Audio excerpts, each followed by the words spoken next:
ప్రజావంచన పేరుతో కాంగ్రెస్ పాలనకు వ్యతిరేకంగా ఇందిరా పార్క్ వద్ద బీజేపీ మహాధరణ నిర్వహించేందుకు సిద్ధమవుతోంది. ఎన్నికల్లో ఇచ్చిన హామీలు నెరవేర్చమని అడిగితే కేంద్రంపై పెడుతున్నారని తెలిపారు బీజేపీ చీఫ్ రామచంద్రరావు. రాష్ట్ర ప్రభుత్వం తప్పిదాలకు కేంద్రం ఏం చేస్తుందని నిలదీశారు.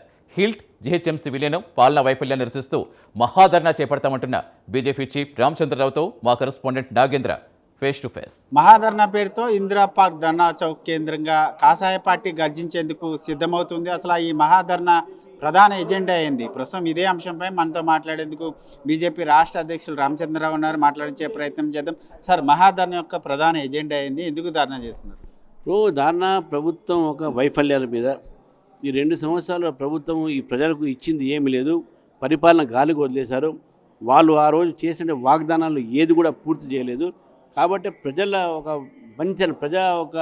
వంచన పాలనగా మేము దీన్ని దృష్టిస్తూ ప్రశ్నిస్తున్న తెలంగాణగా మహాధర్నా మేము చేస్తూ ఉన్నాం. ముఖ్యంగా అక్కడ మహాధర్నా చేయడం కాదు, కేంద్రం నుంచి రాష్ట్ర ప్రభుత్వానికి రావాల్సినటువంటి నిధులను బీజేపీ నేతలు తీసుకురావాలని కాంగ్రెస్ చెప్తుంది.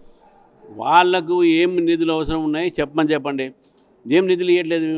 రహదారులకు ఇవ్వట్లేదా? రోడ్లకు ఇవ్వట్లేదా? ఎయిర్పోర్ట్ అడుగుతున్నాం, ఎయిర్పోర్ట్కి ఇవ్వట్లేదా? రైల్వే స్టేషన్లకు మేము ఇవ్వట్లేదా? మీ 5 రూపాయల కిలోల బియ్యంకి మేము ఇవ్వట్లేదా? మేము ఇవ్వట్లే. ప్రధానమంత్రి కిసాన్ సమ్మాన్ యోజన కింద రైతులకు మేము ఇవ్వట్లేదా? మేము అన్నీ ఇచ్చేది, మీ యూరియా సబ్సిడీ మేమే ఇస్తున్నాం, ఫర్టిలైజర్ సబ్సిడీ మేమే ఇస్తున్నాం. ఇంకేం కావాలో మీకు చెప్పండి. అంతేగాని మీరు చేయలేని పనులని, మీ వైఫల్యాన్ని మా మీద దోశ ప్రయత్నం చేయకండి.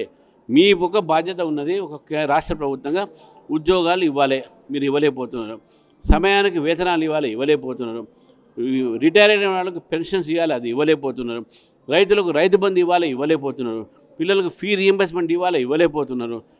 ఆరోగ్యశ్రీలో ఆ బకాయిలు హాస్పిటల్కి అది ఇవ్వలేకపోతున్నారు. మీరు అన్నింటిలో ఫెయిల్ అయ్యి మమ్మల్ని అంటే ఎట్లా?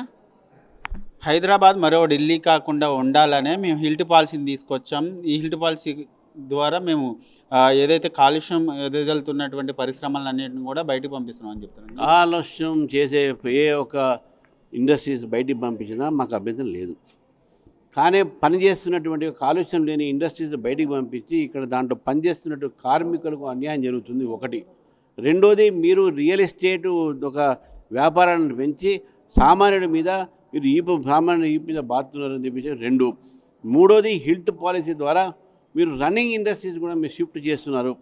దీని ద్వారా ఏంటి అంటే ఇండస్ట్రియల్ ల్యాండ్ అప్పట్లో తక్కువలో ఉన్న ధరని ఇప్పుడు ఎక్కువగా అమ్ముకునేటటువంటి ఒక వెసులుబాటు వాళ్ళకి ఇచ్చినారు. కాబట్టి ఇది కేవలం రియల్ ఎస్టేట్ కోసమే చేసినట్టయితుంది, కానీ వేరే ఉద్దేశం లేదు. ప్రభుత్వానికి దురుద్దేశంతో చేస్తుందని చెప్పి మేము నమ్ముతున్నాం. ఫైనల్ పంచాయతీ ఎన్నికలపైన ఏ విధమైనటువంటి కసరత్తు? పంచాయతీ ఎలక్షన్లో భారతీయ జనతా పార్టీ ఇప్పటికే చాలా వరకు యునానిమస్గా ఏకీకృతం గెలిచినాం. ఇంకా మేము గెలుస్తాము, చాలా వరకు గెలుస్తాం. ప్రజల్లో కూడా మార్పు వచ్చింది, ఆలోచన మార్పు వచ్చింది. మేము ఫస్ట్ టైం ఎక్కువ సంఖ్యలో మేము సర్పంచ్గా, వార్డు మెంబర్గా పోటీ చేస్తున్నాం.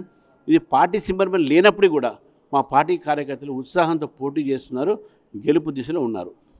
ఇది మొత్తాన్ని చూసుకుంటే కాంగ్రెస్ ప్రభుత్వం 2 ఏళ్ల పాలనలో ప్రజా వ్యతిరేక విధానాలు కానీ అమలు చేస్తామన్నటువంటి 6 గ్యారెంటీలు, ఇతర హామీలు ఏ ఒక్కటిని కూడా అమలు చేయడం లేదు. దీనికి సంబంధించి మరొకవైపు ఈ 2 ఏళ్ల పాలనపై ప్రజా విజయోత్సవాలు కాంగ్రెస్ ప్రభుత్వం జరుపుతుంది. దీనికి వ్యతిరేకంగా ఇందిరా పార్క్ వేదికగా మహాధర్నాతో పేరుతో మహాధర్నా కార్యక్రమం నిర్వహిస్తున్నామంటూ కూడా బీజేపీ రాష్ట్ర అధ్యక్షులు రామచంద్రరావు చెప్తున్నటువంటి పరిస్థితి కనిపిస్తుంది. వీడియో జర్నలిస్ట్ శ్రీనితో నాగేంద్ర, హైదరాబాద్, ప్రైమ్ 9 న్యూస్.